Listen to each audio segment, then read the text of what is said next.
My girlfriend, that through thick and thin. My girlfriend. Hey, girlfriends, and welcome to Girlfriends Unscripted. Heartbreak changes you. It doesn't just break your heart, it shifts how you love, how you trust, and how you show up. And nobody talks about what happens after. After you're done crying, after you're done with the I'm through with love stage, and somebody new walks in. Why does healthy love feel unfamiliar? Why do we flinch at consistency? Why do we sabotage the very thing that we pray for once we get it? Today, we're talking about how to love again after you've been broken and also learning how to trust without losing yourself. Let's get into it. Okay, girl. So All right. let's talk about it, because heartbreak is something else. When do you feel like you had your first heartbreak? Ooh. I remember mine like it was yesterday. Like my heart was really broken, so I really truly broken, because I feel like it's been a lot of like scenario, like things that happen, but truly broken. I would say I was like 21. 21 was like the true like I went through. I thought I was like dying. Like that's how it really feels. I promise you, it feel like a little bit of death.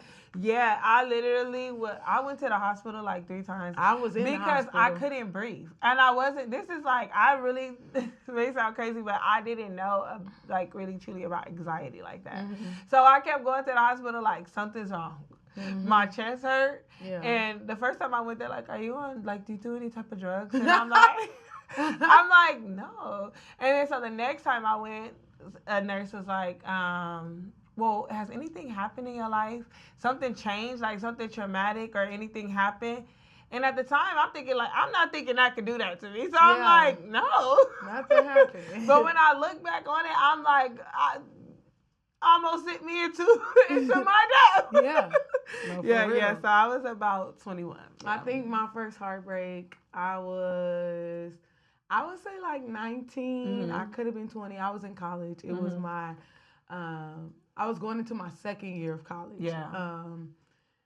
And I was in love. Like, I was madly in love to the point where I was like, I will marry this person. Like, I will go and bring you the moon, okay? I was in some Monica type love. You know what I'm saying? And so when it ended, I don't feel like, I found out later, like, when you go through, like, something traumatic like that, like a breakup that really breaks your heart, it's like you're mourning the loss of a relationship that you thought would last forever. Yeah. The only thing is you got to still see this person. Like, this person is not dead. So now they go from being in your life every single day to not being in your life at all. And that, it's like, it makes you want to throw up, like, just even thinking about it. That's, like, the hardest thing. And so I was in the hospital. I ended up in the hospital. Like, I didn't eat for like a week. And who does that? Like, I love food. So the fact is, like, I wasn't eating. I went to the hospital, and I guess I was like highly depressed, but I didn't feel that I was depressed. Yeah, like, I didn't put two and two together. But really, that breakup really did like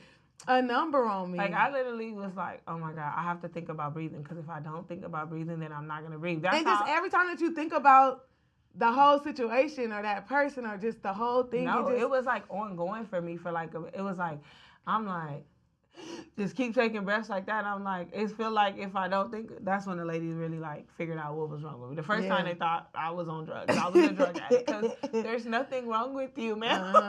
But the second time they really got down to the, to the point of what was happening. So I was in a good relationship when I was younger with my daughter's dad, and things happened, but I don't think that was like the heartbreak. The heartbreak came from. I think I've been in a lot of relationships, and when I think about it, after that relationship, after I had that heartbreak, I don't even think I let people get that close enough to be able to break my heart again. Like, I don't think I've ever loved that deep. Like I don't know. Maybe I didn't even. They say you should stand in love. I fell, and I told you I'm a lover girl, so I was in quicksand. Like my world, and you are my world, and so I feel like after that it was kind of like, dang. And even like a year later, I'm still like, no, we gonna fix this. Like we're gonna come back together. We're gonna realize like. But no, but I do feel like after that, like I had that heartbreak, and that really broke my heart. And then I had probably 2 other heartbreaks, but was it to the level to where I went to the hospital? Like it was not like that. So I think just the first one kind of.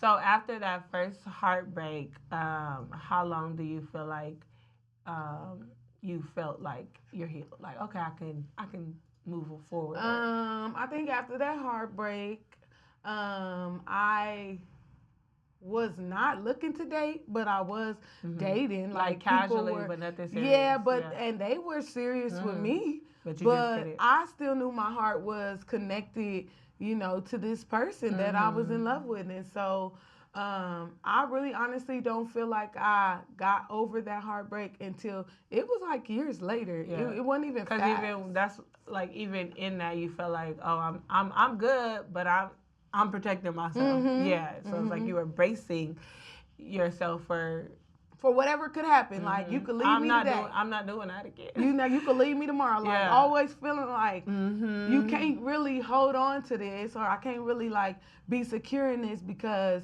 I gave my all. Yeah, you start looking at like small triggers like, oh, I remember when that happened, this was going on. You know what I'm saying? You start getting like and I'm very like I'm already like I'm an observant person already. Yeah. So any sign that feel like, oh, there's a sign that you changing, or you acting like this, or you acting like that, like I felt like that's something that I do deal with. Like even now I'm very observant. If I feel like you changing, or I feel like you acting different with me, like maybe I'll ask, but I do feel like there's a part of me that's just like, hold on, are we good? I feel like sometimes I can like your demeanor, your tone, make something out of nothing. Your tone of voice be like, I remember when you said that in that high pitched voice. It was something crazy.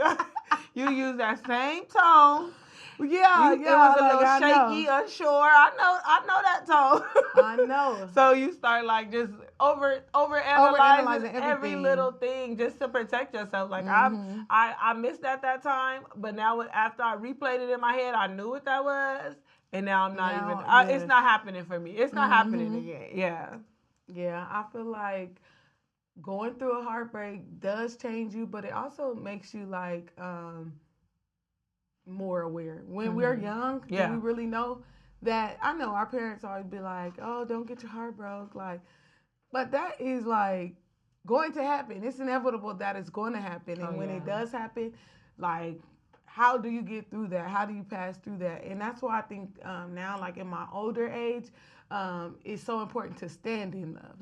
Not fall in love to where this person is your whole world. This person is everything. And nothing against like fully being in love with somebody, but standing in your own 2 feet, that if today something happened, like I would still be able to stand. Like I'm not going to be fully broken because I only depended on you, or only know how to survive with you. Sometimes when like just saying that now, I think back like if our moms were like not trying to tell us don't get your heart broken, but more so to stand and not fall, because it's like, if you can know that at a young age, or if you can know that, then that's very beneficial, Not too much telling us like, oh, don't, because it's going to happen. I'm pretty sure they know that's going to happen, but it's maybe that was the warning that, they tried to warn us from. It's like, because heartbreak is going to happen. Yeah. It's inevitable. It's just that don't let it change you. Don't let it shape you. Don't let it make you into this person that now is against love. Like I remember, one of my friends was like, I'm done with love. I'm never loving again. Like I had my heart broke, like this and that. And you can't let that stop you from trying again. Like if it happened and you got it wrong, or it went wrong, or whatever happened, like don't let that be your crutch now. And I think that's a key component in love after heartbreak. Is just really understanding like that was a heartbreak that happened, and that was that. It's that incident. That was that situation. Mm-hmm. And now you can't take all of that pain that you felt into your next relationship. You know what I'm saying? Yeah, because it's like sometimes I feel like we may get trauma and trauma and our intuitions mixed up. Mm-hmm.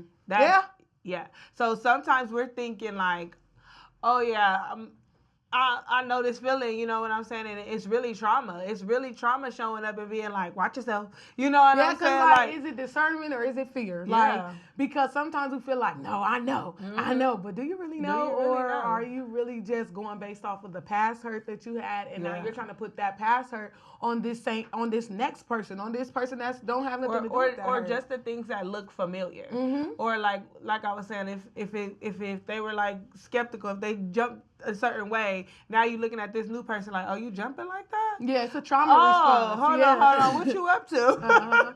It's a trauma response that we have, and that's important to really just take into consideration when you are dating after you have been through a heartbreak. Like, don't mistake discernment for fear, because sometimes you're just really scared to open up and really scared to trust again. The way you trust it. And literally, like, sometimes, most of the time, mine be discernment, but I can see, like, most of the time, I don't think that I be really thinking out like stuff that's not true, but sometimes I do be like. I think I sometimes could, like, okay, so I feel like I have strong discernment, but I feel like sometimes it's misread.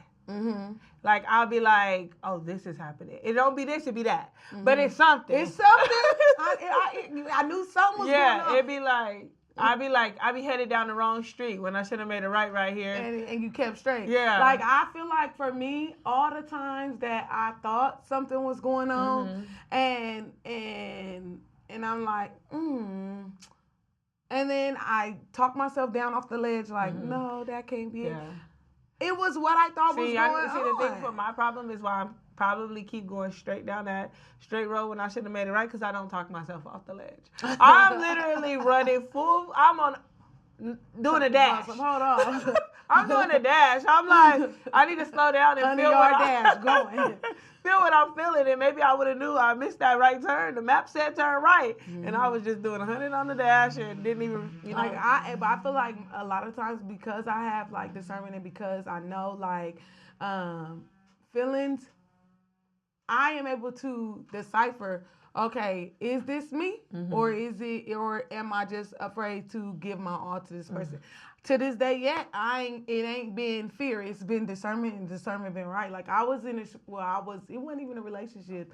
I would remember it was a situationship that I was in, and it just, I could never be like, there were so many signs that it was just like, this person is a lying sack of something, but I just couldn't quite put my finger on it. Yeah. But I felt it, and I started to ask myself, like, am I just scared to trust this person? Yeah. Am I scared to really like give my all to this person, or is it something?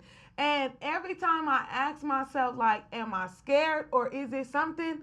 A little something comes up. You know what I'm saying? So, like, I'm thinking, okay, maybe they is at work. Maybe they really can't answer their phone. Maybe they really did. Yeah. And then, boom, somebody texts me, like, do you know somebody named, like, some Brandy and Monica stuff, like, oh, yeah, okay. I know his name. I know his name. So I feel like, yeah, there is a difference between discernment and knowing if somebody's doing something in fear, and I think that we just have to be in tune to know, like, the difference. Like, is this a trigger that I have developed from a heartbreak that I had before, or am I really genuinely? Because I want to say for you, you said that you do let it play out, but I feel like a lot of people are rushing to try to figure it out and not pausing in that moment, like you said you do. Because I'm one of those people. So I'm wondering if sometimes I have to figure out if I'm sabotaging myself. You know what I'm saying? Like, could this be? I need to slow down sometimes. You gotta slow down before you react. And for me, I'm a logical person. Yeah. So I'm thinking, why did did they do that? Why did they say this? Well, maybe this. And I'm always giving the benefit of the doubt. And sometimes you can never be wrong for giving the benefit of the doubt. Because guess what? If they're cheating today, they're going to be cheating tomorrow.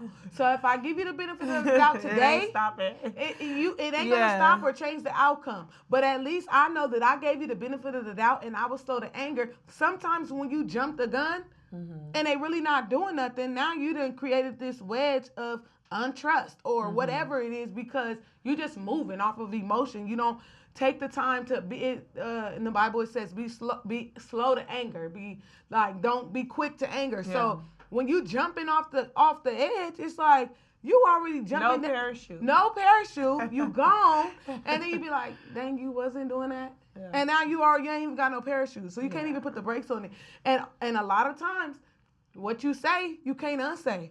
So if you mad because you think it's something happening, and now you like, oh, you always whoop whoop whoop, and I know you doing this and I know you doing that. That's gonna keep playing in your partner's head now. And you know what I'm saying? Too. And your own head too. And if it comes out that it wasn't true what they were doing, now you've let your fear taint the relationship. Yeah.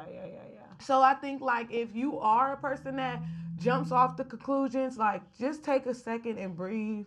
And really think like, okay, what's it gonna hurt if I don't say something right now? If I don't accuse you of this right now, and I let it play out? Chances are, if you got discernment, it's gonna play out anyway. So, what are an idea of self-sabotage for you? For me, I think self-sabotage is okay. Like there was somebody I was talking to, and he seemed like he was a nice guy. But I was putting him in the category of every other guy. If he didn't show up. Like if you being so funny. She's being so funny right now, y'all. And that's the thing about right now while y'all watching this show and it's unscripted, she's being very funny. Okay, she want to sit here and say, like, if a person don't show up. I told her I was done dealing with somebody because they said they was going to show up to something and they didn't show up to something. So I was like, I'm done with them. And she's like, are you okay? Like, is something wrong with you? Okay, but, oh, yeah, that could be a self-sabotage. Right there, like, right in there.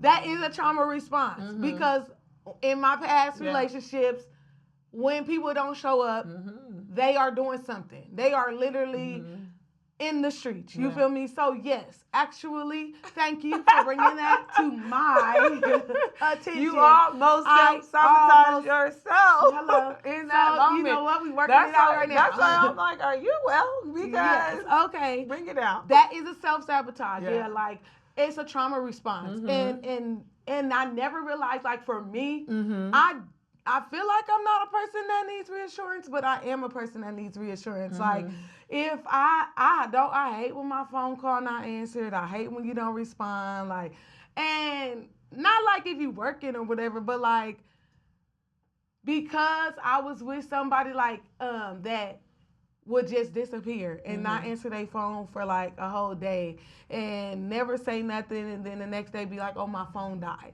Like, because I have dealt with that, talk about absolutely not. But because I have done with that, I notice now I'm just like, oh, I ain't messing with them. Oh, you know what I'm saying? Like, it's just so quick to cut that off if I see that. And sometimes they're probably actually just busy, but I don't think you're never that busy to if you with me. No, I feel like you have we together. Text. It doesn't matter. Just a simple text is easy. Because as far as I'm concerned, that's a no call, no show. Like, you can never you cannot know for real. A whole day or what? A no call, no show. Okay, let me tell you an instance. Or what are we saying? Okay, let me tell you. So I was talking to this person or whatever, and they, okay, so this person, we was talking, let's just be real, they was staying at my house. And the whole time they would be there, like, their phone be in their hand, always on the phone, whatever. So then when they would leave for work, maybe like 2 a.m, and they would go to work. And then I wouldn't hear from them for like the whole day. And if they were supposed to come back that evening, and they didn't come back, I didn't hear from them that evening, and then maybe to the next day, and they'd be like, "Oh, I had to work a double." No. And to me, that's a number one. That's a no call. No. That's a no call, no show. Guard or a police that's officer. A double homicide. Like, you finna get arrested. If they're a police officer or a nurse, you should probably they're not a police officer or a nurse. And literally saying, like, why do you always think I'm doing something? I'm not doing nothing. And I'm just like, don't sound right. Don't sound right. Yeah. Don't none of that. You know what I'm saying? So to me, that's no. So for me, I would want to say that, like, sometimes I feel like I'm not going to get too comfortable. Mm-hmm. It's very hard for me to get comfortable. Like, I'm like, I don't know. I don't know. It looks good, but I don't know. I'm always keeping that I don't know in my head. Yeah. You know, I think that would be for me how I self-sabotage myself, because I don't want to be too sure about it, or you know what I'm saying. I'm like, I would love for it, I would love it, but I don't want to be too sure about it, because when I was too sure about it, I got let down. Yeah, I got let down. I'm not too sure about nothing. I'm actually not too sure about absolutely nothing. Everything is like, maybe. Talk about some, you know, yes, if you want to. Yeah, so I think for me, I self-sabotage when I see the signs that triggered me. Yeah. And I think it's because I'm very vocal. Like, I will tell you, like, I need this or I need that. And if I'm telling you that I need this and I need that, or I feel this way when this, and you still consistently do the opposite of what I'm telling you that I need, then obviously my picker sometimes be broke too. It's something wrong. I think a lot of us. So that's another thing. It's just like, if I came across something that was actually valuable, would I see the value in it? Yeah. I don't know. And would I self-sabotage it? I don't know. I don't think so far that I've self-sabotaged anything. You almost just did today. Okay, all right.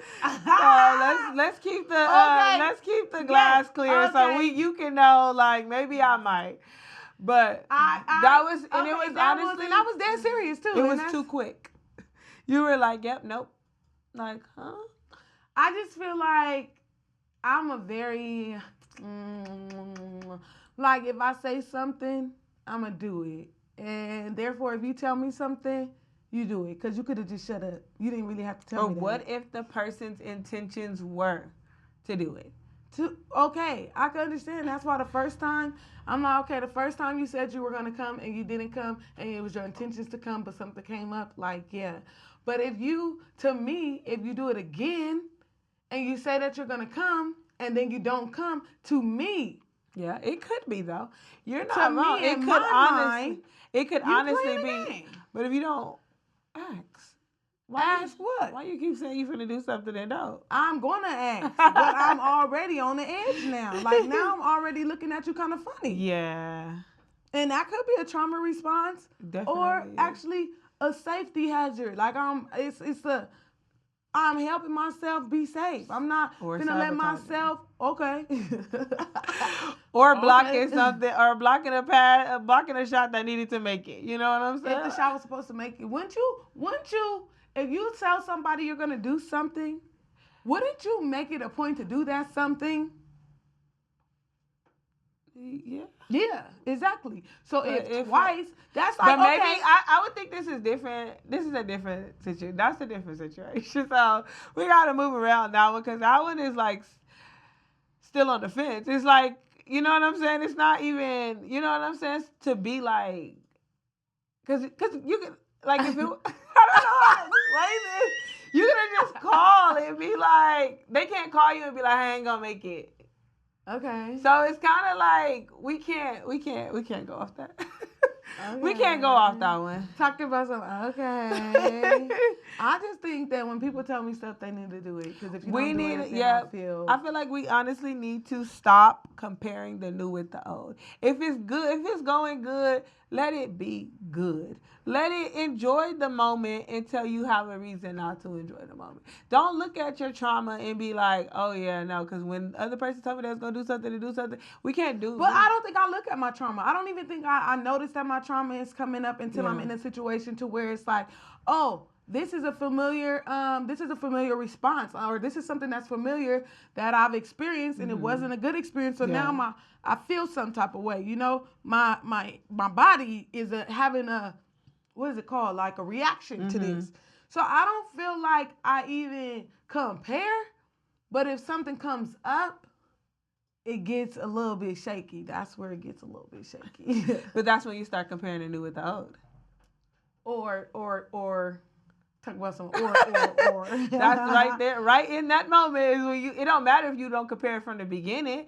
When it doesn't look right, you start comparing the new with the old. Like, hold on, something ain't right here. You know, I think we all as people should work on like enjoying the moment. Like if things happen, people can't come.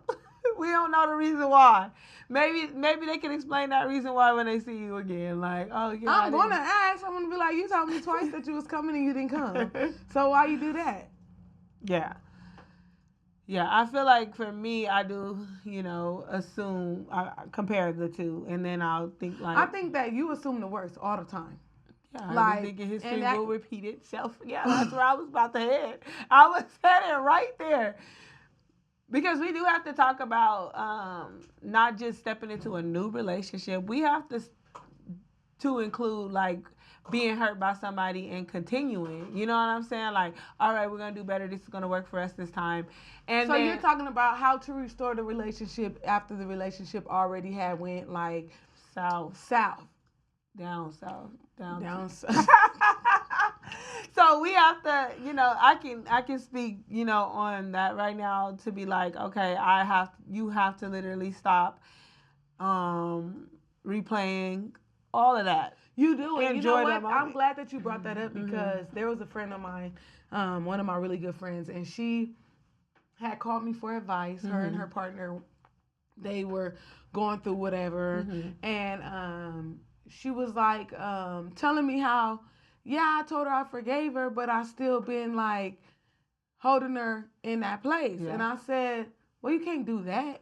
Like if you choose to start over, then you got to really start over. Yeah, that's easier said than done. I know it's easier said than done, but you can never make progress in your relationship if you don't truly say, okay, this is what happened. We acknowledge that this happened, but everything that happened before this line is back there. Oh yeah. And now we're moving forward in this, but you can't be like, no, I'm gonna hold off some of me so you could prove that I'm gonna give you a little bit more of me. Okay, I'm gonna give you a little. Oh no, I'm gonna take that back. Like you cannot do that. Not take it back, but I feel like they do have to show you first that there is a change. No, they don't have to show you first because what are you talking about? Now they have to show you first before you willing to really try again with them. No. Before you're willing to open all the way. You opened the door back. You cracked it. Or you even you put your foot. You didn't just peek your eye out, you put your foot in. Now it's a little bit open, like you're in there, but at the same time, that's an uphill battle. That's an uphill battle that they may never feel like they could climb out of because they really can't. They really can't climb out of it because it's at your discretion. It's at whatever you feel like it's worth them getting up a little bit more. Then okay, I'm gonna let you up a little bit more. But if you explain what it is, but then if you choose to allow them a second chance.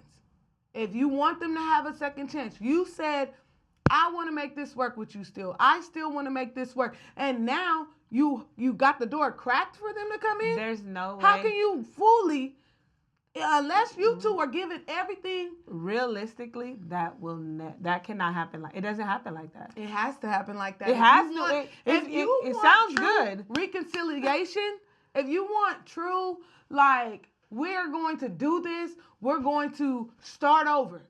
Okay? You start over clean. That's like if you say I'm gonna start over, right? If you writing something down and you be like, I messed up, I'm gonna start over. Now you got a new paper, but you still on the old paper. You still steady trying to use the old paper and the new paper. No. But you throw that paper away and you start over and it's a blank canvas. I get what you're saying. You hold on to what you know. You're saying. That's like learning, okay, like Taylor was a cheerleader. So they always talk about like, okay, if somebody they get this mental block when you're tumbling and you fall and you hurt yourself, they are not allowed to I mean, in your mind, you are a perfect tumbler, but you have this block to where you can't even. We know how to tumble. You're a good tumbler. You're doing it right, but there's no way that you're gonna hit that flip again. It's like falling off a bike. You skid your knee. Of course you're gonna ride your bike. You're scared. You do not want to skid your knee like that again. So you might not even get back on your bike for a while. You might only ride on the sidewalk and not on the curb on a bumpy because until you feel safe again. How does that relate to a full relationship that you're in? I don't think it's the same thing. It's a heartbreak or it's something that hurt you. So now you're trying to regain. So then you need to take a break from it.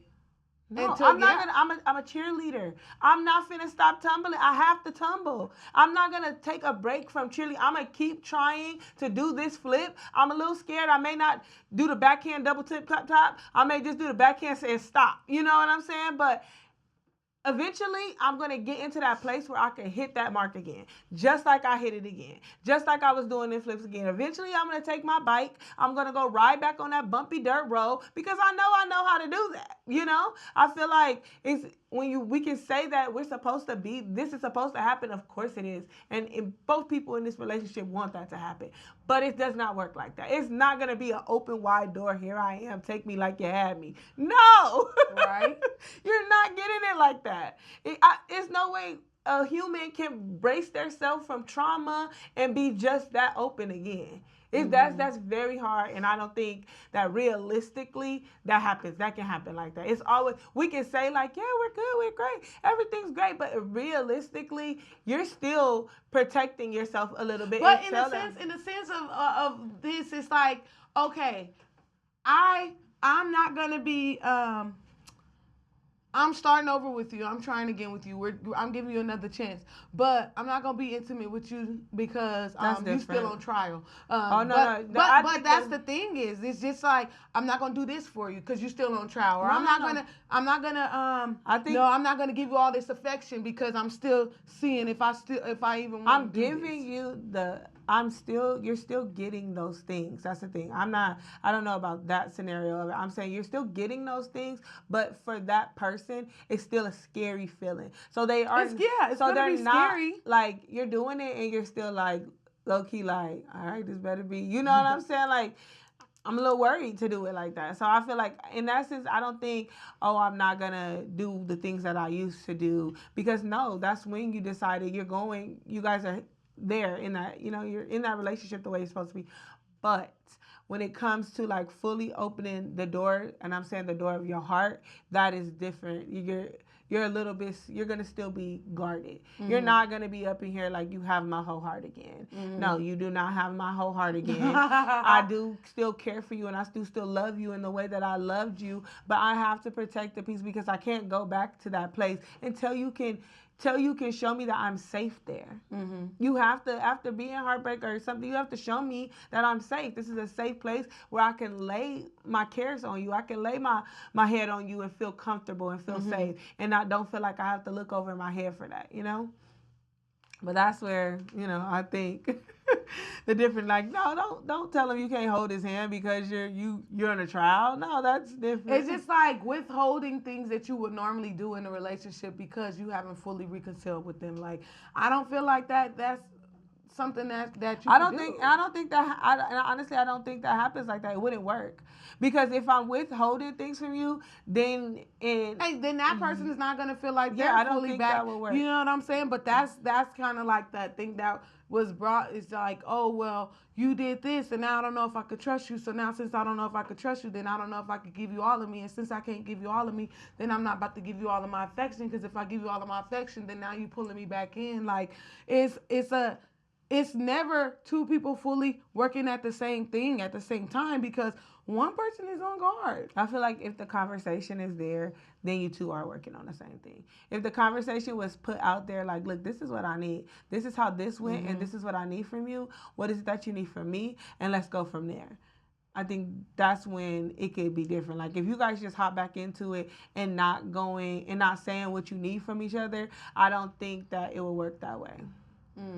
I think you have to literally have that, because a lot of times people get out of relationships or deal with people, and then they break their heart, they separate, and then they just come right back in come in only straight physical 1st, and then they get entwined with being back into that relationship. But it's like, if you have that conversation, because I feel like in a relationship I have been like, oh, I'm done. And then we just start talking again. Oh, I'm done. Oh, we just start talking again. But when you truly have that conversation, I think it feels different for two people, and it looks different, you know? Yeah. I think, like, for if you're, like, after you survived, like, a heartbreak, after you've been through a heartbreak, I think, like, some things that have to be, like, straight when you go into this relationship and you're trying and you feel like this is somebody that you do want to have, you know, a relationship or whatever, then it's important to communicate your triggers and to communicate the things that do, when this happens, I feel this way, so that they actually know, you know, they could not know that they're triggering you. But you have to know that you're safe with that person to have that conversation, because some people can use those things against you, but then also know early on that that's not your person, because if they're using those things against you, then it's time to kick rocks. It's time. I think that's why I feel like dating is important, to date a person before you commit to a person. Like, learn each other, figure it out. Then I think a lot in our generation, we're not truly dating people. Yeah, I was talking to my friend the other day, and she was just like,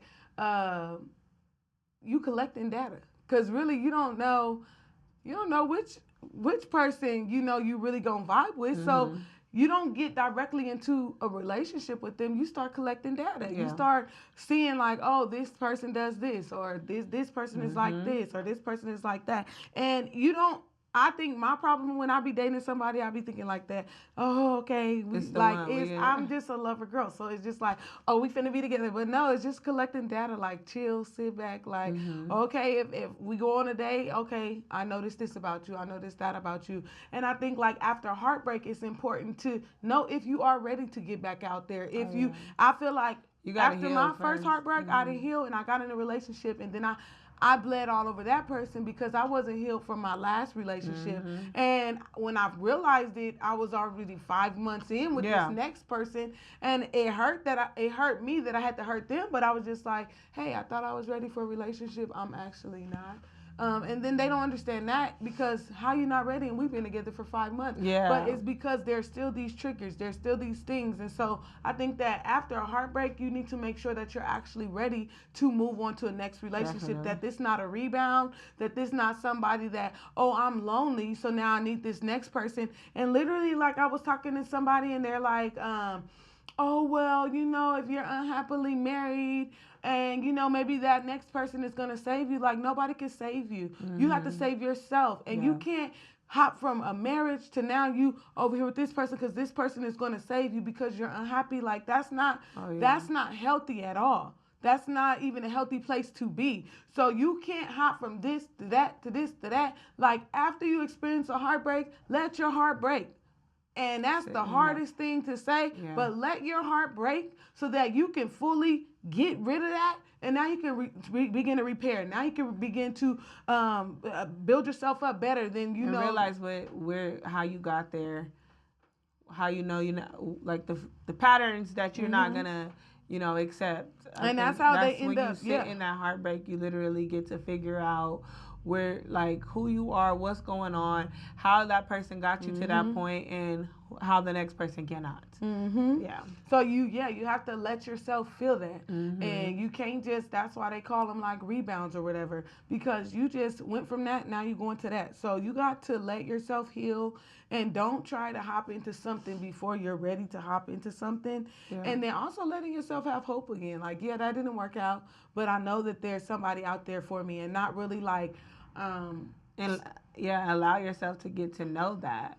Get to know that person, and don't put that old trauma onto this new person. Because you can be cautious, but you don't have to be closed off. Like, there's a difference between moving with caution and being closed off. Like, allowing yourself to see and develop and move and get past that because it is hard. It's not something that's easy, but it's something that's possible.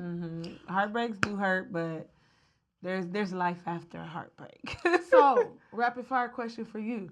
Do you push people away before they can leave? No. Like in a relationship, if you feel like they finna leave or you feel like they moving funny, do you move funnier? Oh, I don't move funnier, but I shut down. Like I've said before, if the feeling ain't reciprocated, oh, you're not getting that from me. So if it look funny and it's not, so now I do like to ask more so like, hey, you good? Yeah, before you assume. Yeah, because I will assume something and then start moving. Our mind be playing tricks on us, really. We be thinking so much crazy stuff. And it's probably from the triggers and trauma that we have.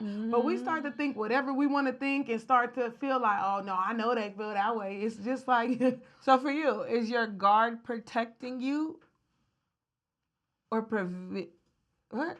Talk about something. Come on, spit it out.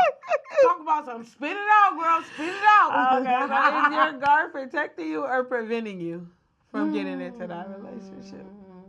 I think that my guard is protecting me.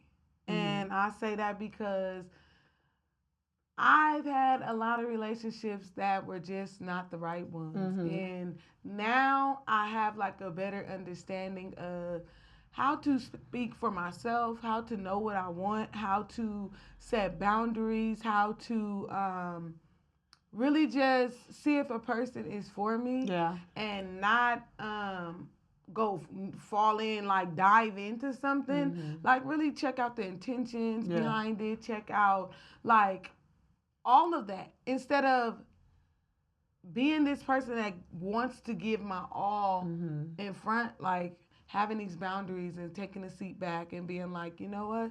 Okay, that's something I said I didn't want in a relationship, so I'm not going to go there.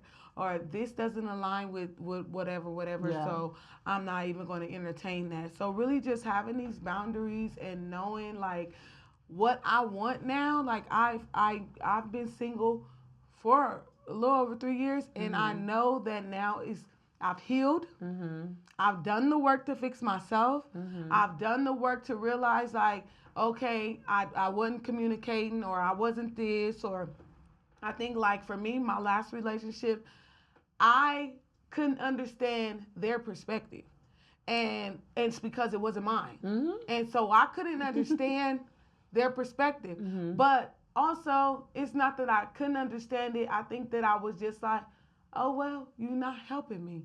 So I'm not finna try to understand how you feel because it's silly. That's not nice. Yeah, I know it's not nice, but like if I feel like I'm doing everything and I feel like you not trying to help me. I'm trying to think about this conversation we had yesterday. Now you're showing showing what we're saying. What? Go finish the Talk story. about some what? I'm talking about some.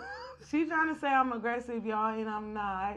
So I don't even know what she's talking about. Because you just literally said, if you're not helping me, I don't care what you got to say. I don't care what you got to say. I don't feel like that's aggressive. I feel like if I'm every day wearing myself down and I ask you for help and you say that's not my task, that's not. Then that's just not your person. Exactly. So for me, you don't stay now, in there and be rude. So I don't stay in there, but I have a problem leaving. I do have a problem leaving. I don't know how to leave. Like you're like, you kind of like, you just a little, you ain't to me. No, so it's that's not kind of like what that. that gave off. Like, I don't care what you think. I don't care what you feel. It's not that. It's just like. Okay, so fix that. Fix that. No, I can't fix it. I said what I said. I'm trying to, exactly because I think the way you came off with saying that was more so like what I took from that when you said it was like you're not helping me. You ain't for me. So you. No, I did not. That's say how that.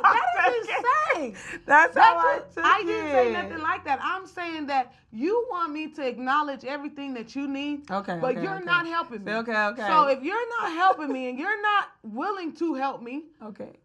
do you think that I'm finna add an extra task on my already full. Okay, because plate. The first thing you said was seeing their perspective of seeing things. their perspective. So like, I'm like, because okay, here's the thing about it is that I am a people's people. Like I'm a friendly person. I get along with people. We're vibing. I'm talking. I'm smiling. We laughing. You're jealous. How can I cater to a jealous partner? okay. And so sometimes I'll be I'm finna be myself. Yeah. So you can't put me in a box. Yeah. And I think that was a problem that I had because I couldn't understand why you are like that. I guess you cool. Yeah, I couldn't understand why you all need this attention. So since I don't understand it, I think that it could have been that person trying to find a way to control you. Because they couldn't control you in other aspects. They wanted to find a way to control you. And that's the thing. That don't work with me. And not saying because I do have a friend whose man is like that. It's like not social. Don't like her to be like going to her. Like she's a very social person. She want to chill with her family, her friends, and they're more so standoffish. So she gets in a place it's like, well, I'm not gonna have nothing at my house because. And it's like, girl, you like to do that. So don't let that. That's like. When she's here, she does everything. She pays out, but she does what she's supposed to do for her house. And that's so he's trying to find any way to come in and control something about you. And to me, I think that I was just like, that's your problem to have. It's not mine. But in a relationship, now that I'm out of a relationship, that's something that I'm going to work on, like hearing you and knowing that even though I don't understand your perspective, I can still hear it and I can still listen to it. And yeah, that wasn't my person, but also I did learn valuable lessons like about in that relationship. I don't feel like that was a heartbreak for me though. I just felt like I needed to reset and I really needed to find out what I wanted and where I wanted, what type of relationship I was willing to go for and what I was willing to not go for. Yeah. And sometimes I think you just need a reset. So it wasn't a heartbreak because it was just a lesson. It was just a lesson. Like I think there's a difference between like breakups that are lessons and breakups that are heartbreaks. Like, and I could count on one hand how many heartbreaks I had. It was 3, and they hurt. And I think lessons also still hurt. Lessons do hurt because you've spent all this time going in this relationship and you try to cultivate it. For me, that's more like an anger because it's like I wasted my time. But you do have to look at that as like you didn't waste your time. You learned from this. I don't think I was angry. I think it was just like a habit that I had gotten used to. Like I'm with this person every day. Like this is something that I'm used to having, and now I'm by myself. So I feel like. I don't think I cried because y'all know I'm a thug, but like it was sad. It was a sad thing, but it wasn't like a heartbreak. Yeah. Like, oh, my heart is hurting. Like, no. Yeah. So. Yep. So that's it for this episode. Just remember that healing does not mean you're not scared anymore. Yep. Yeah, it just means that you're brave enough to try again. And if you just be sure that you keep in mind discernment and fear. Like, don't let your fear keep you from finding the person or being with a person because of your past triggers. Yeah. And let yourself heal and take the time you need. And yeah, that's all we got for today, girlfriends. Peace out.